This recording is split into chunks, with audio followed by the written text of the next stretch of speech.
Unlocking the mystery, the second conditional in English. Hello, dear learners. In this video, we're going to dive into a fascinating part of English grammar, the second conditional. This is an essential part of your English language journey, and it's not as daunting as it might seem.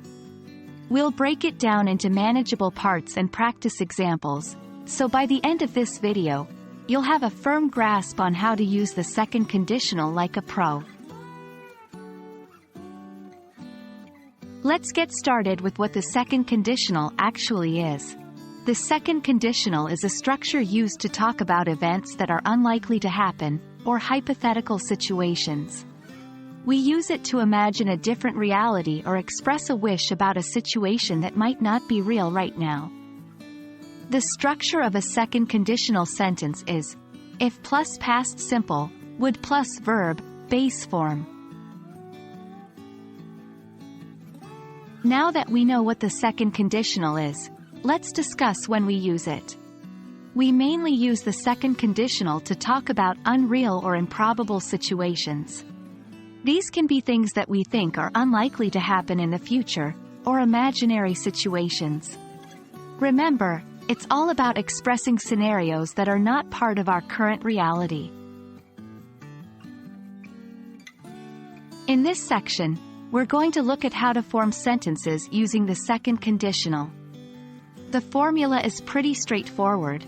We start with if, followed by the past simple tense, a comma, would, and then the base form of the verb. Like this: if I had $1 million, I would travel the world. Remember, the clause after the if can come at the beginning or the end of the sentence. The best way to understand any new concept is through practice. Let's do some exercises together. I'll give you some situations and your task is to turn them into second conditional sentences. For instance, let's say the situation is, you are not a millionaire. You could say, if I were a millionaire, I would buy a big house. Let's practice more of this in the following section.